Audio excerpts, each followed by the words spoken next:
Hello YouTube, it's me again. I'm back. Last video I posted was about my allergic fungal um sinusitis that I had actually had sinus surgery to remove out of my nasal passages. Today I'm just doing a quick video to try to give a little update. I had surgery on Tuesday. Today is Saturday, and each day has been much better. I was just going to show you guys a few things that have been helping me get through these last couple of days since surgery. Um, the first thing I'm going to show you is my humidifier that I use that helps to keep the moisture in my room um, up to par while I'm going through this healing process. It is a crane humidifier. I purchased this at Walmart. I believe it was around 20 some dollars. Basically you just fill it up with water from the tub. It could be warm, lukewarm, whatever, and it sends out a cool mist into the air. So that helps keep the air hydrated because with the surgery, most of the time you're breathing out of your mouth and your mouth gets really dry, your nasal passages can get really dry, and it could be just a headache. So I keep that on to help with the air, to keep it just moist in the air. Something else that I use, because I talked about this in my last video but I didn't actually show anything, but I'm gonna show it today. This is the Morton canning and pickling salt that I use for my saline rinses. um I also use, let me show you everything. This is pure baking soda. This is just a brand I got. You could use Arm& Hammer or whatever, but just make sure that it's pure baking soda. Um, I use that.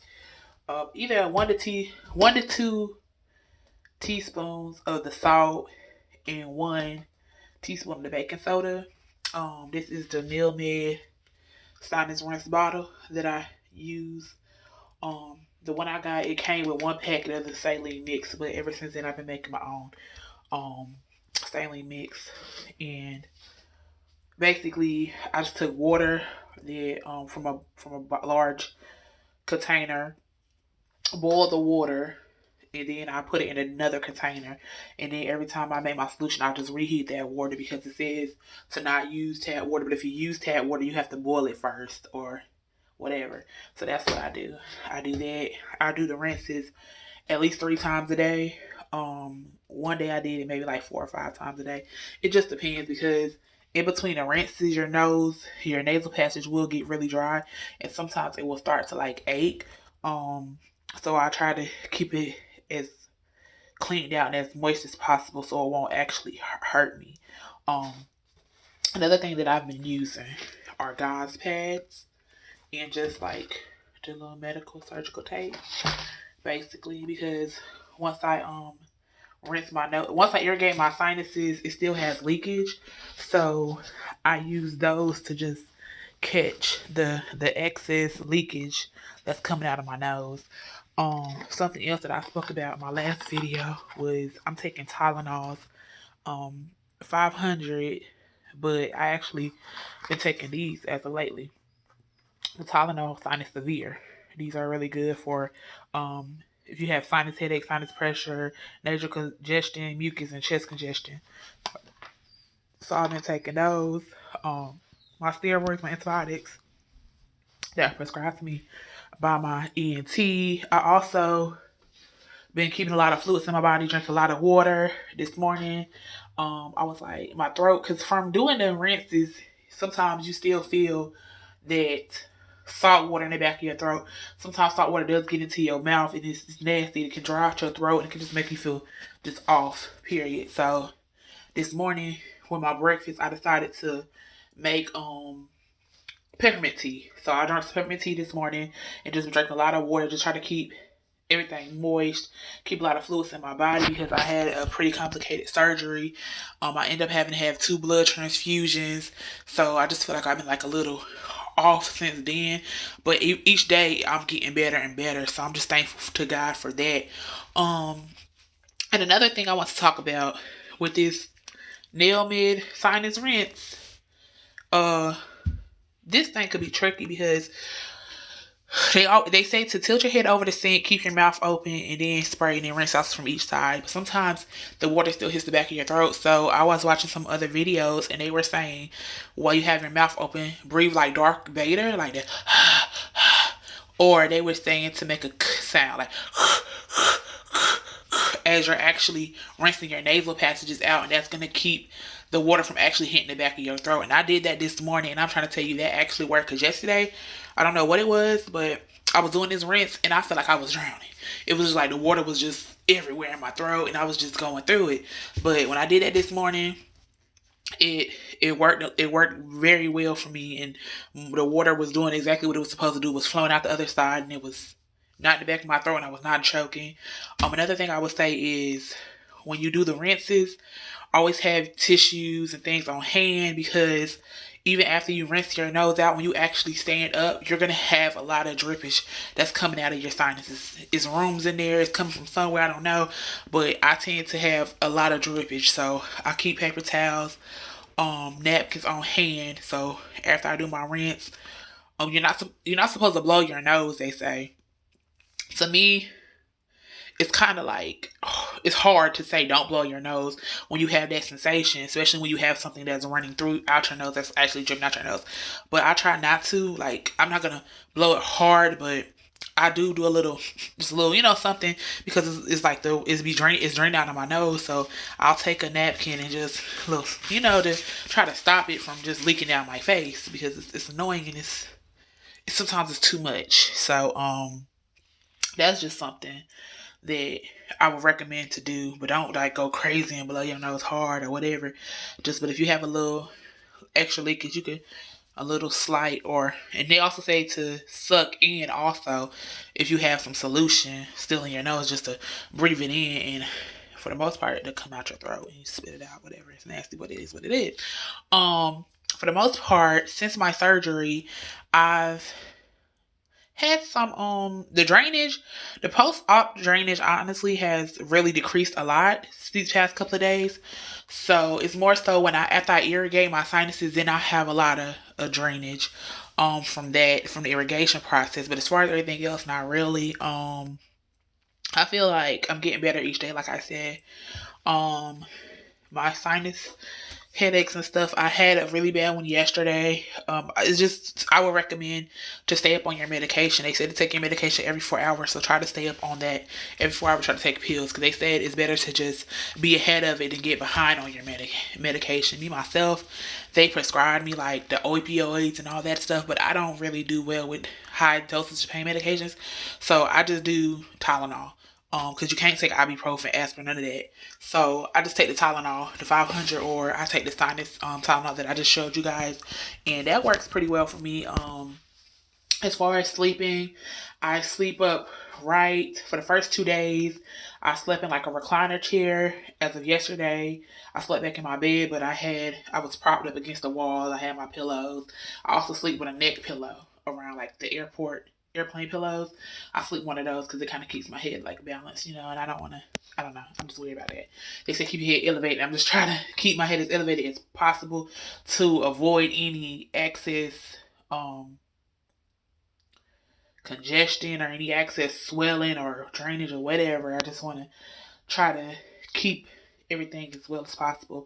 For the most part during the day, it just depends. Sometimes during the day I keep my nose more so wrapped up with gauze, because after my surgery they didn't have any gauze on my face, which I thought was weird. But for the most part, I keep it wrapped up, or I just let it sometimes just air out too. But I think more so after I do my irrigation, that's when I put the gauze and wrap my face up. But during the day, I'm in the house. I'm not really going nowhere anyway, so I just kind of let it breathe a little bit. It just depends on how I'm feeling, because I wear glasses, so it's kind of hard sometimes to have the gauze on your face in your glasses, and then it's like your glasses get fogged up because you're breathing, and it's just a lot of stuff going on. So I do that, but those are the things that I've been using as of lately to try to to make this process as easy as possible. Another thing I would recommend with the Nail Med rinse bottle, after each usage, to clean it, they say just use a little bit of dish soap, let it air dry to sanitize it. They recommended doing that like every, I think they said 2 to 3 days, putting it in the microwave for 2 minutes, and that helps sanitize the bottle and everything. And they also said to throw the bottle away after 3 months of use. So it says it on the bottle too. It says replace bottle every 3 months. I don't know if y'all can see that, but it says it. So that's something else too. It's very crucial that you make sure that you are keeping bacteria down around you. So continuously wash your hands, continuously wash your Neil Med bottle, continuously just try to keep everything that you come in contact with as bacterial free as possible to keep them allergens out of the way so they won't come back into your nasal passages that can cause infections and all that other stuff. Take your antibiotics, take your steroids, take your pain medication. If you don't have a humidifier, get a humidifier. Because that's gonna help too. Because it's gonna help just keep everything around you like moisturized and keep the mucus, everything that's in your body loose, and just to keep you feeling just hydrated in general. It really does work. I would recommend the tea to help keep you hydrated because when you have this sinus surgery, you're doing a lot of breathing out of your mouth and your throat gets extremely dry. Plus, doing the rinses, that's salt water that can make your throat extremely dry. So I would recommend that water. Even like Powerade and Gatorade for the electrolytes to help keep you, hydrated after this surgery, and just try to keep your spirits up because sometimes after surgery it's a lonely journey. You feel like you're by yourself, you're stuck in the house. Um you might have people that come see you, might not have people that come see you, but honestly just try to keep your sanity. Whatever you have to do to keep your sanity, do that.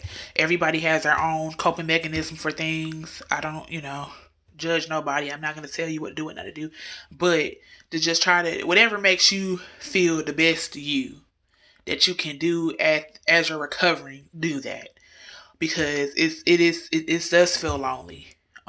Especially if you're single, you don't have kids, whatever it is. I could just only imagine. Luckily, I have my mother with me. I have my niece who comes, my sister. I have people who have come to see me. I have my dog. So it's like I'm not really dealing with that much, but I still was feeling some low points. Yesterday, more so, I was feeling a lot of anxious, anxiety, just a lot of panic, even because when I was doing my rinse yesterday, I just felt like a lot of the water was going into my throat. So I felt like I couldn't breathe. I was drowning. Like, it was just a lot of things that I feel like were trying to affect me mentally because of everything. And I just was thinking about, oh, this is going to be a long process. Trying to get all this research done and figure out how long the process is going to be for the healing. How long is this going to be like this? Is this normal? Is this normal? And I was just overwhelming myself with so much information, with so many questions that it was actually making me panic. So I just had to kind of step back and just let go and let God is what I like to say. Because it's going to be what's going to be regardless of what I'm trying to do, what I'm not trying to do, whatever. So only thing that I can really do is to do what my ENT instructed me to do. And to, if I have questions about things, to try to get the research, to try to watch videos on YouTube or any other platform that could help me to help this process go as smoothly as possible. And that's all I've been doing. And I was just trying to make this video because I know there's probably a lot of people out here who are struggling with the same thing, or who even are going to be getting this surgery soon and they're not knowing what to expect. So I'm just telling you guys, this is my experience, what to expect. Surgery itself was not bad. Well, I don't remember it, of course, but the recovery wasn't bad. My face has not been hurting like I would expect it to. I did have a sinus headache yesterday, but like I said, I'm staying up on my meds, so maybe that's definitely pretty sure it's helping me with having less pain as possible. So it's like it's not that bad. And as far as I can feel right now, I'm clear. I feel like my voice is different. And I feel like the healing process is going well. There are things that they tell you to expect. Expect discharge, yellow, brown, white, blood. Blood come from your throat at times. Mucus. Just all those things. They said to expect those things. When you're going through the healing process, and they said that could last for weeks. So I'm just going day by day, trying to figure out exactly what I'm going to do. But I just wanted to make this video to just update people, to answer any questions. And if anybody have any questions for me and I can help you with, I would love to help you with that. I'm just trying to have these videos to keep me sane during this time, because it's a lot of things going on around us. We got a whole pandemic going on. We got all this other stuff going on, and I just want to, if I could help somebody who's going through the same thing I'm going through, or who's nervous about this surgery, or who's needing this surgery, and not knowing, oh, it's just going to be okay for me. I'm just here to try to help as much as I can with that and say, this is definitely a quality of life type of surgery. So I definitely would recommend it. I can just say that, period, because your breathing is going to be better, your sleep's going to be better. It's just going to be so many better things for you once you get the surgery. But if y'all have any questions, feel free to comment. Feel free to subscribe, because I'm going to keep updating. Because like I said, I just had the surgery on Tuesday. Today is Saturday. So, I still got a while. My next appointment, my follow-up where I'm getting my debridement. Oh, God, I don't look forward to that. But that's on the 29th. And so I'm going to just keep everybody posted. I might even do a video later on. If you're interested, comment below. If you're interested of me doing a video using the Nail Med bottle, I might even do a video of that and to show you guys how I do it. And to try to just help and educate. Like, I'm not no doctor. I'm not anything like that. I'm just a regular person who's just going through this surgery like anybody else had to. And I'm just trying to find a way to make things better for myself and to even help others. But thank you so much for watching my video. Have a nice day.